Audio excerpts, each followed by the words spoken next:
Were COVID-19 vaccines dangerous for your health? Scary reports are emerging. Old patients are raising new questions. It all started with AstraZeneca's legal files. AstraZeneca, like most of you know, is a British-Swedish pharma giant. When the virus from China jumped borders, AstraZeneca collaborated with the University of Oxford to make COVID-19 vaccine. This vaccine was known as AZD1222. These jabs were sold around the world. The AstraZeneca vaccine was also manufactured in India. Here it was known as Covishield. Now, in a legal document submitted to a British court, AstraZeneca has admitted that its COVID vaccine could cause blood clot-related side effects in rare cases.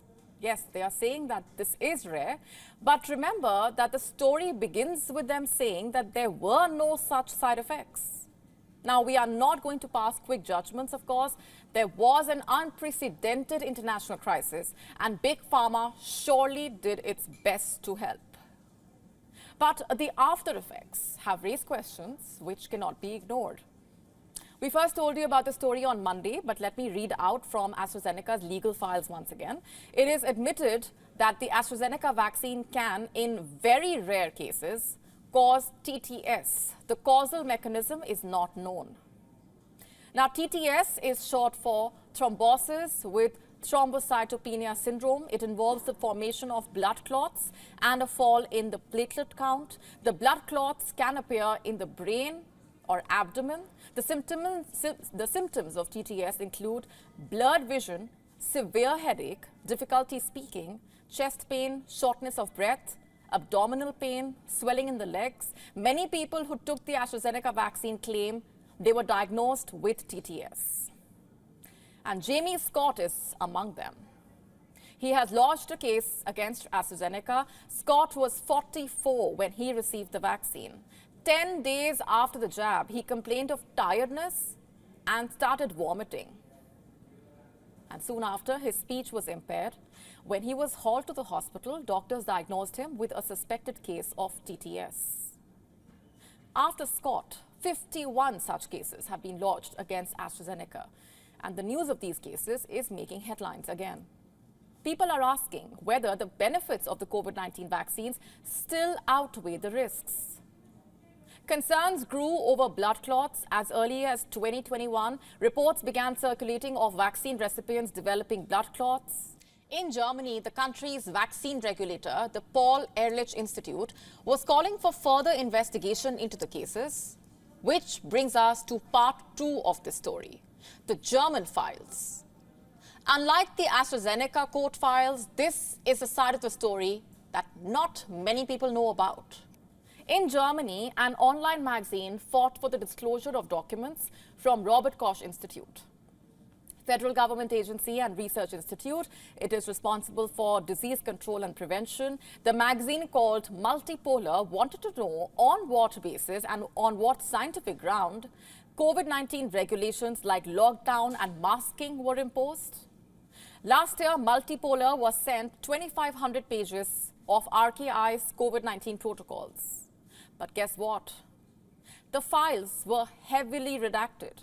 In fact, 1/3 of the file was redacted. What for?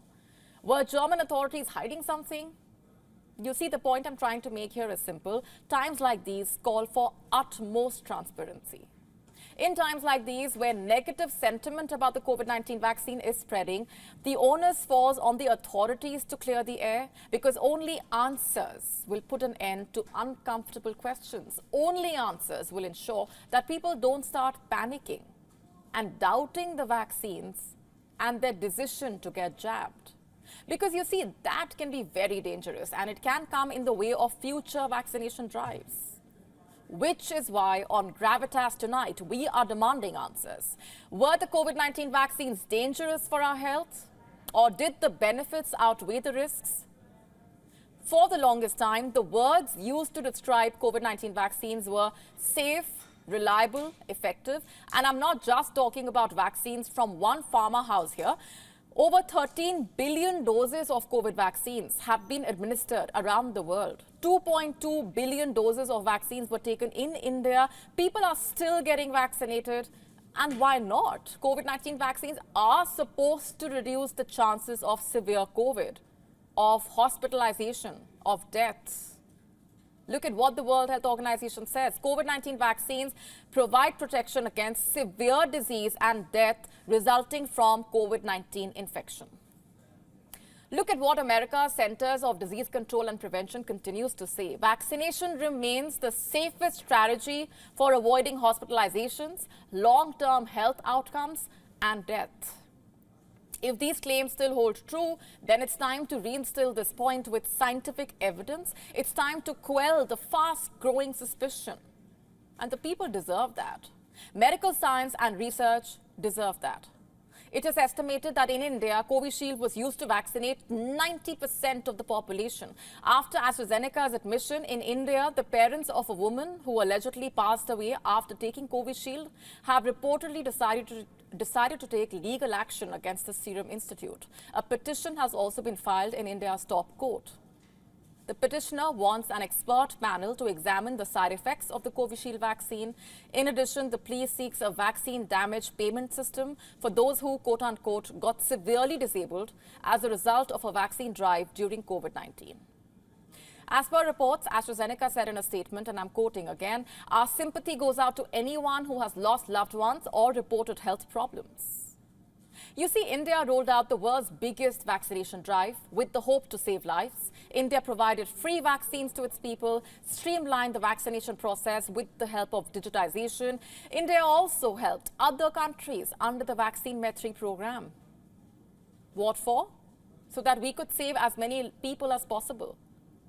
Did the vaccine makers play with the people's and the government's trust? Were the vaccines they sold dangerous for your health?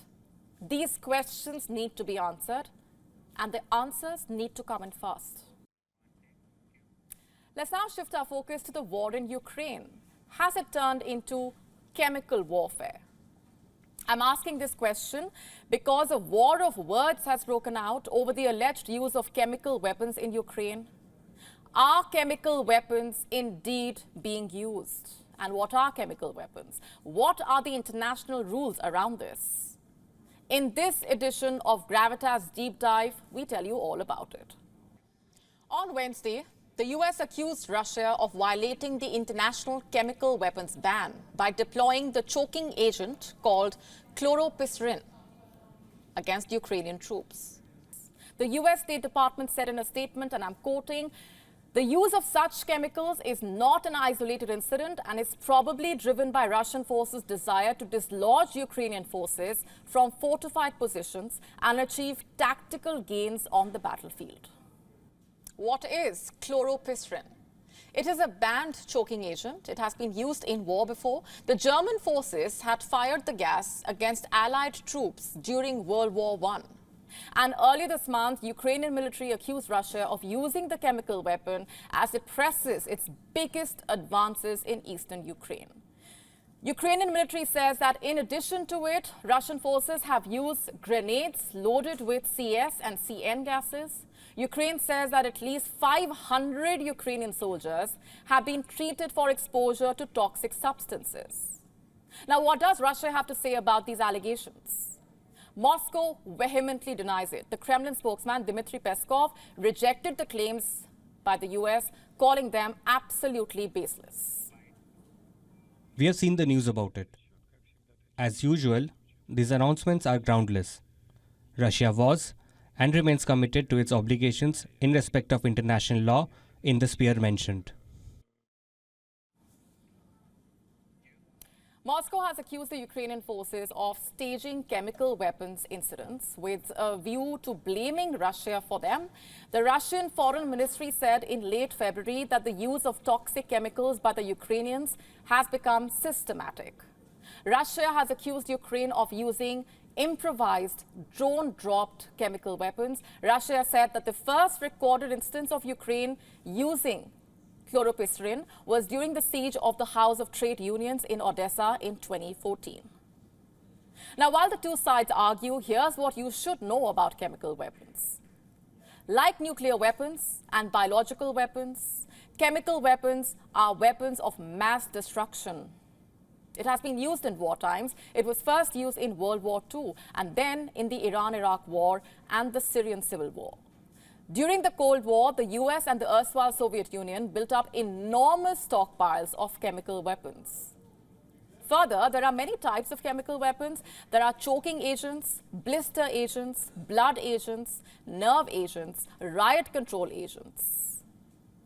Chloropistrin is a riot control agent.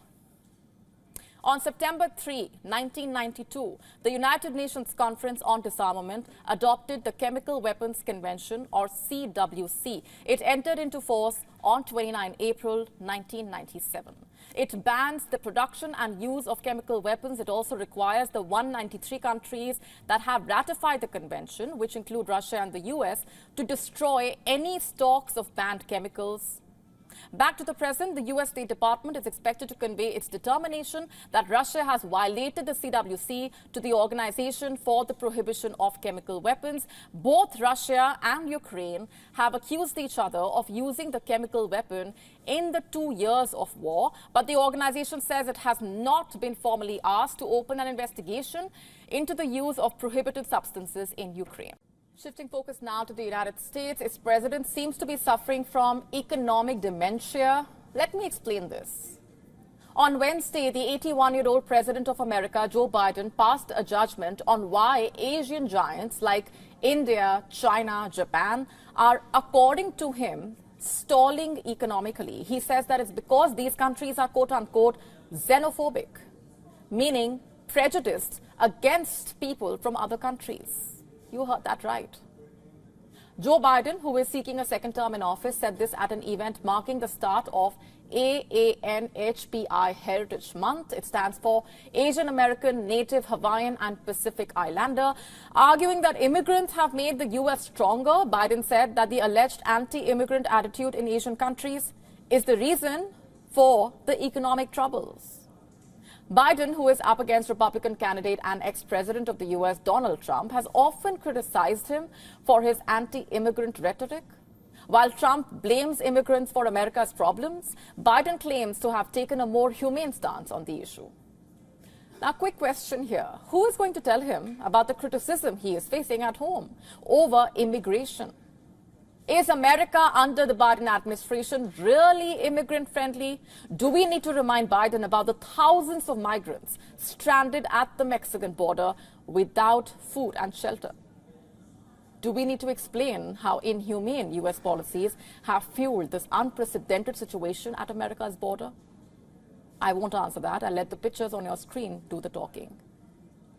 Biden's voters know this. A recent poll, in fact, revealed that Americans rated immigration as the top problem. A very small percentage of Americans expressed approval for the way Biden dealt with the border issue. This is yet another example of America acting like the model police of the world. We've seen it play out a number of times. Still, if the U.S. president is so convinced that economies like India are struggling, let's do a quick fact check here. According to the International Monetary Fund, India will see 7.8% GDP growth this year. In fact, the IMF noted that economic activity in Asia outperformed expectations in the second half of 2023, despite challenges. And here's more. While the U.S. economy grew at the slowest pace since 2022 in the last quarter, the Indian economy grew by 8.4%. Reports suggest that the U.S. economy looks like it is in a recession. Despite the Wall Street's upbeat outlook, a downturn is evident in America's weakening job market. Lower payrolls, layoffs, unemployment have inched higher in recent months. Let's not even get into the ballooning U.S. debt levels. It's at a record high of $34.5 trillion. Yes, the U.S. remains the undisputed heavyweight, but the Indian economy is doing incredibly well.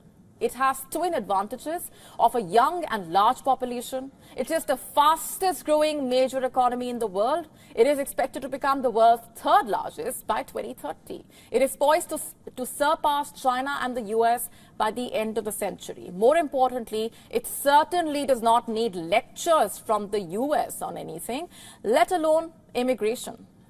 After all, India is a champion of Atiti Devo Bhava. It's Sanskrit for the guest is God.